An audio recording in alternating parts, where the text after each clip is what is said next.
Que doit-on faire quand un tuyau est abîmé? Doit-on le remplacer? Peut-on le réparer? C'est ce que nous allons voir. Avant tout, il est important de comprendre qu'il n'est pas recommandé de laisser un tuyau d'air abîmé sur votre réseau d'air. Un tuyau d'air abîmé peut entraîner de graves conséquences, telles que des fuites d'air coûteuses, mais surtout, il peut comporter un risque pour votre sécurité et celle de vos collègues en cas de déconnexion accidentelle. Vous avez certainement déjà vu des situations comme celle-ci. Lorsqu'un tuyau est endommagé, dans bien des cas, il est possible de le réparer. Mais encore, faut-il savoir comment le réparer correctement?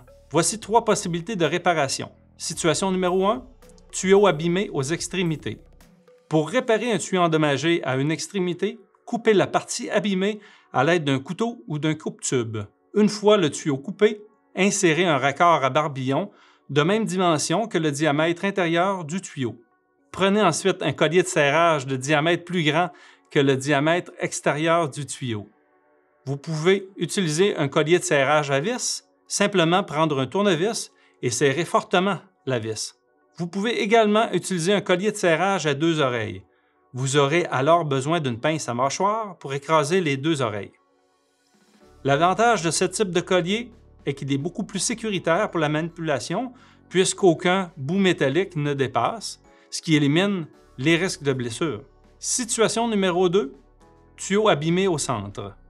Pour réparer un tuyau endommagé ailleurs qu'à l'une de ses extrémités, coupez la partie abîmée à l'aide d'un couteau ou d'un coupe-tube. Utilisez un joint d'accouplement à barbillon de même dimension que le diamètre intérieur du tuyau. Prenez cette fois-ci 2 colliers de serrage d'un diamètre plus grand que le diamètre extérieur du tuyau et installez-le selon le type de serrage comme démontré plus tôt. Situation numéro 3. Tuyau abîmé de type sans sertissage. On reconnaît visuellement un tuyau de type sans sertissage par le marquage Lock-on ou Push-on sur l'enveloppe du tuyau. Son tressage spécial croisé s'accroche fermement au barbillon sans avoir besoin de collier de serrage. De plus, le raccord possède une bague jaune caractéristique et de 2 à 3 arêtes.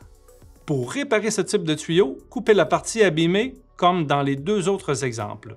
Vous pouvez réutiliser l'ancien raccord à barbillon. Vous n'avez qu'à fendre le tuyau avec un couteau en prenant soin de ne pas rayer le barbillon. Insérez ensuite la ou les extrémités rafraîchies dans le raccord ou joint d'accouplement.